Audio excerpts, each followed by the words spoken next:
నేను కూడా చాలా బిజీగా ఉన్నా. పార్టీ అధ్యక్షుడిగా సీఎంగా ఉంటున్నాను. అయినా కూడా నా వంతు కర్తవ్యంగా నేను కూడా ఒక మార్గదర్శిగా ఉండాలని 250 కుటుంబాలను నేను కూడా దత్తత తీసుకుని నేను కూడా వ్యక్తిగతంగా మానిటర్ చేస్తున్నానని చెప్పి కూడా నేను మీకు తెలియజేస్తున్నా.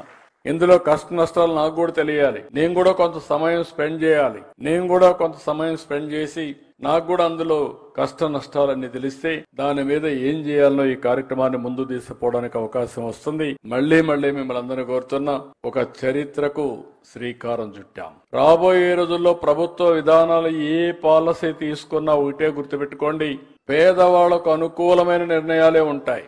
అదే సమయంలో సంపద సృష్టించాలి. సంపద సృష్టించాలంటే ఆదాయం పెరగాలి.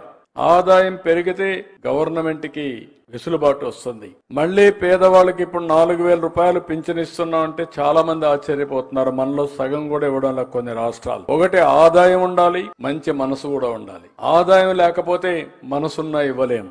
ఒకవేళ గాని మనసుండి ఇవ్వాలనుకుంటే ఆదాయం లేకపోతే పర్మిట్ చేయదు. ఈ రెండు కూడా సమాంతరంగా ముందుకు తీసుకుపోవాల్సిన అవసరం ఉంది. ఈ రెండు తీసుకుపోతూనే దాన్ని జయప్రదం చేయాలంటే స్వచ్ఛందంగా ప్రతి ఒక్కరూ ముందుకు రావాల్సిన అవసరం ఉంది.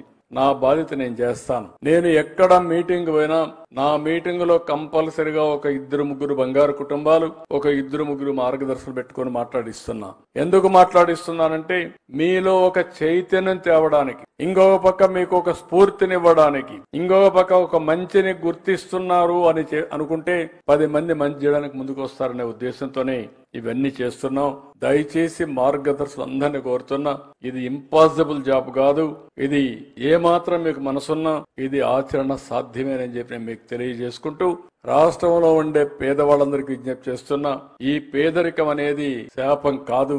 కొన్ని కారణాల వల్ల మనం అక్కడ ఉన్నాం. కొంచెం మనలో కూడా మార్పుగానే వస్తే ఆలోచన విధానంలో కొంచెం డిఫరెంట్ గా ఆలోచిస్తే దీన్ని అధిగమించడం కష్టం కాదని చెప్పి నేను మీకు తెలియజేసుకుంటూ నా వంతు ప్రయత్నం నేను చేస్తానే ఉంటా, నిరంతరం చేస్తా. పేదరికం లేని సమాజం అని కొంతమంది అనుకుంటున్నారు. పేదరికానికి నిర్వచనం ఏంటని? నిర్వచనం లేదు.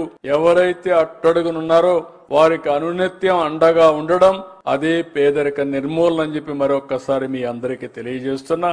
వాళ్ళ జీవన ప్రమాణాలు పెంచాలి. ఆ జీవన ప్రమాణాలు పెంచడానికి అందరం కలిసి పనిచేద్దాం.